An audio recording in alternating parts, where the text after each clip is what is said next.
welcome back to a chapter today. Happy Tuesday. I sent someone a text message today and I think I put Friday. I didn't even think Friday, but somehow Friday ended up showing, but I did put a meme with Tuesday. So I don't know what happens. Sometimes the mind and the hands works, independently of each other. That's the only thing, because I've done this before. I don't know why it happens, but hey, happy Tuesday. I pray God is blessing. And today we'll be reading 1 Kings chapter 3. Wow, yesterday we encountered David giving Solomon some advice as to the people he needs to get rid of before he begins his reign. So he instructed Solomon to be rid of Joab.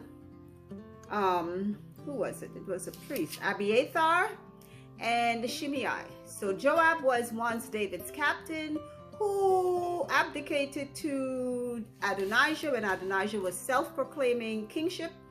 And also there were other times when Joab had killed Abner and Amasa. Those were two men that David thought highly of.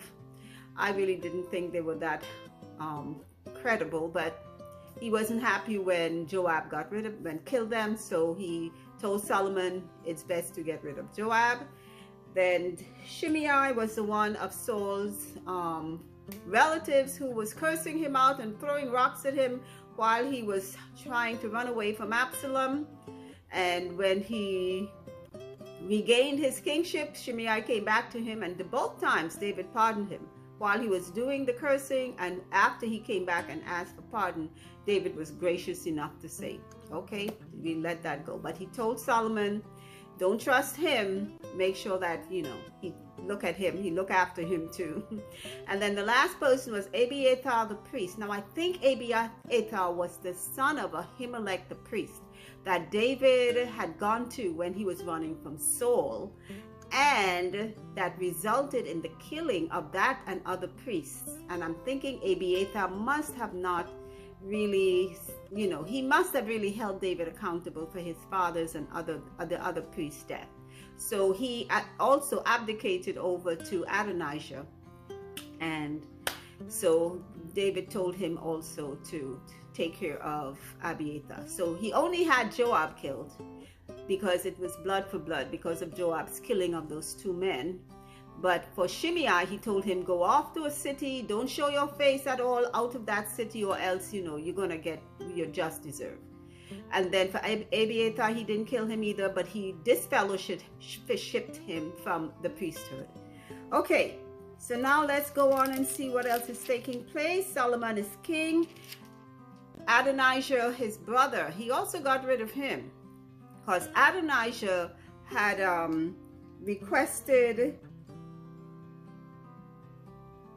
requested that he have his father's concubine Abishag, and he went to Bathsheba, Solomon's mother of all people, to request such a thing. So Solomon, when she asked Solomon for it, when she came before Solomon, Solomon said, so what, you're going to ask me for the kingdom next? Is that what he's going to put you up to? And he said, you know what, for that Adonijah is going to die. So Adonijah had run I think for that, that was the time after he had run to the altar. That time Solomon forgave him, but this time Solomon said nope, he got rid of him. He had him killed. So let's see what takes place now. He has a new captain, which is Benaniah. He has a new priest, which is Zadok, and he has Nathan the prophet working with him, and I'm sure he has appointed other officers as well. Whew. All right, let's see how it goes. Chapter 3. And Solomon made affinity with Pharaoh, king of Egypt, and took Pharaoh's daughter and brought her into the city of David until he had made an end of building his own house and the house of the Lord and the wall of Jerusalem round about. Only the people sacrificed in high places, because there was no house built unto the name of the Lord until those days. And Solomon loved the Lord, walking in the statutes of David his father. Only he sacrificed and burned incense in high places. And the king went to Gibeon to sacrifice there, for that was the great high place. 1,000 burnt offerings did Solomon offer upon that altar. In Gibeon, the Lord appeared to Solomon in a dream by night, and God said, Ask what I shall give thee. And Solomon said, Thou hast showed unto thy servant David, my father, great mercy, according as he walked before thee in truth and in righteousness, and in uprightness of heart with thee. So before I go on with verse 6, Solomon is loved by God. Solomon loves God. He's following his statutes as much as he can, but he's using high places to do sacrifices. Apparently high places are places where, like, maybe the heathen, they would do their sacrifices, similar to maybe what the heathen would build, but that's not what God wanted them to do. So God is appearing to Solomon in a dream. Not to mention, Solomon is going with a pagan's daughter. He married, I guess he came into some sort of affiliation with Pharaoh. I guess that's business. But then he makes it even more personal, because I guess sometimes they offer their daughters as, you know, to go along with a good reward. So he gives his daughter to Solomon, and he brings the daughter into the city of David. So we'll see. That might be a little hint into some things that may not be that good later on. Okay. And Solomon said, Thou hast showed unto thy servant David my father great mercy, according as he walked before thee in truth and in righteousness, and in uprightness of heart with thee. And thou hast kept for him this great kindness, that thou hast given him a son to sit on his throne, as it is this day. So God appeared to Solomon in a dream and asked him what he wants. Oh God, I wish you would do that. I know I tell you every day, every night what I want. Maybe I'm not specific. Okay, verse 7. And now, O Lord my God, thou hast made thy servant king instead of David my father, and I am but a little child. I know not how to go out or come in. And thy servant is in the midst of thy people which thou hast chosen, a great people that cannot be numbered nor counted for multitude. Give therefore thy servant an understanding heart to judge thy people, that I may discern between good and bad. For who is able to judge this thy so great a people? And the speech pleased the Lord, that Solomon had asked this thing. Wow. So God maybe saw Solomon maybe needed some guidance, you know, after his affiliation with Pharaoh and Pharaoh's daughter. He came to him in a dream, asked him what he wanted. What would he want God to give him? And Solomon said, Lord, this is a great people. This is a great responsibility. I would like wisdom. Oh my God, how many leaders of this world had asked God, had spoken to God first of all, and asked God for wisdom to rule the nations that they were given to rule. Wouldn't that be an amazing world? Okay. So that's what he asked for, and let's see what God does. God was happy with his request. Verse 11.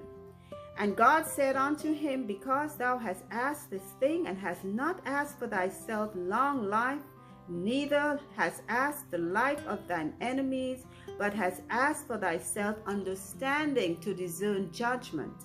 Behold, I have done according to thy words. Lo, I have given thee a wise and an understanding heart, so that there was none like thee before thee, neither after thee shall any arise like unto thee. And I have also given thee that which thou hast not asked, both riches and honor, so that there shall not be any among the kings like unto thee all thy days. And if thou wilt walk in my ways to keep my statutes and my commandments, as thy father David did walk, then I will lengthen thy days. And Solomon awoke, and behold, it was a dream. And he came to Jerusalem, and stood before the ark of the covenant of the Lord, and offered up burnt offerings, and offered peace offerings, and made a feast to all his servants. Oh my gosh. What an experience that would be. That would be such a blessing. If God were to come to us personally and ask us, what would you want me to do for you? What do you want from me? Oh God, I have a list. But Solomon just had his mind on one thing. understanding and knowledge to rule God's people. He knew the task ahead of him, and if he could only have the wisdom of God. And I tell you this, people talk about wisdom. This one was wise, that one. If you're not a godly person, you are not wise. You're knowledgeable. Wisdom comes from God only. I hold to that fast.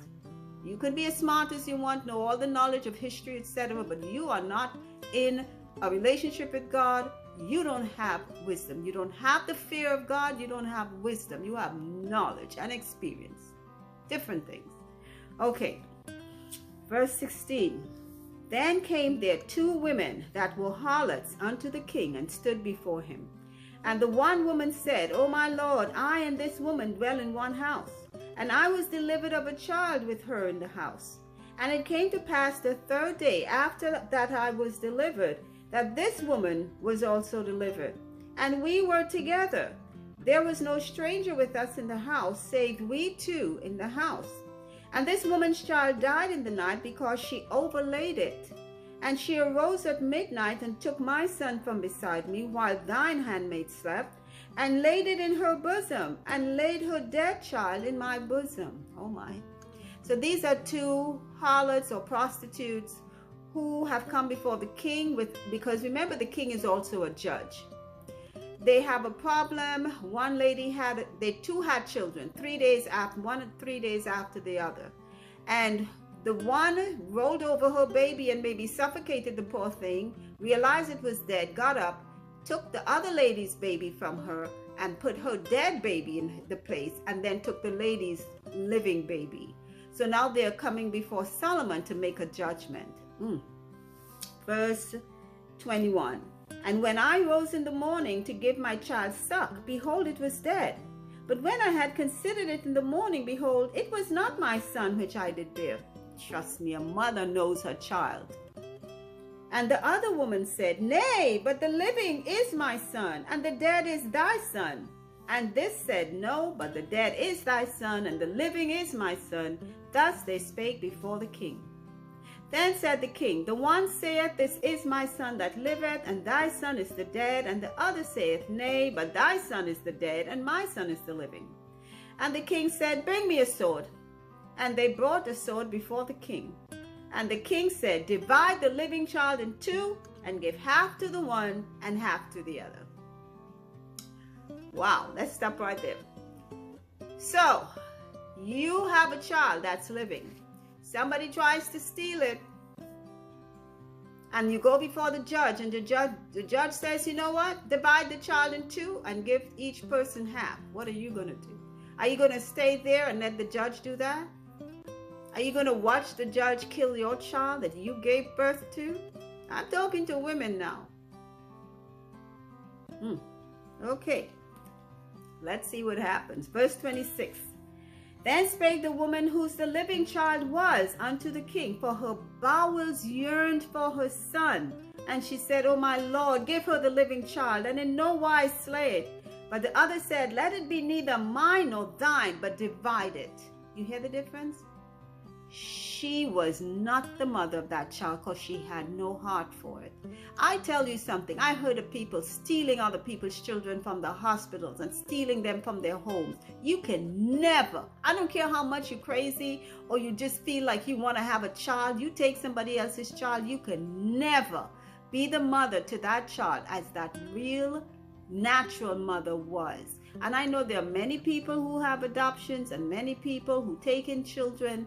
There is a difference. And I'm not talking about a wayward mother. I'm talking about a genuine, heart-feeling mother. A mother and a child have a bonding from before birth. It's 9 months inside of you, rolling around, feeling everything you feel. If a mother is sad, trust me, it goes to that baby. There is something that connects you, and it's spiritual.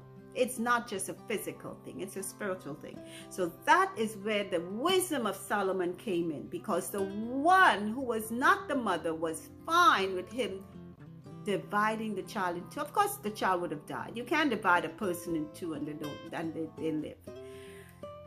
All right, so here goes. Verse 27. Then the king answered and said, give her the living child, and in no wise slave. She is the mother thereof. And all Israel heard of the judgment which the king had judged, and they feared the king, for they saw that the wisdom of God was in him to do judgment. Bless the Lord, O my soul. I'm telling you, when God gives you wisdom, when you have the wisdom of God, because it's only God can give you wisdom. When you have the wisdom of God in you, people will see it. People will know it. It's going to be different because you're going to think along lines that no one else will. You will see and understand things that no one else can discern. You know, they say spiritual things are spiritually discerned. You better believe it. That's why a lot of people cannot grasp the concept of a God who created an entire world in 6 days and who is all present, all knowing, all seeing, who is involved in our lives for all these billions of people around the world, who put galaxies into space. They cannot fathom it because they are not of that spirit. They're not of the Spirit of God. So we see Solomon on his throne. We have heard so many stories about Solomon and his wisdom. We only get a touch of it in the Bible. If they were to put all the things that Solomon made judgment on, we'd have to have a separate book. So that's the end of chapter 3 of 1 Kings. Thank you all for listening. Again, remember, faith comes by hearing God's word. So take care. Bye.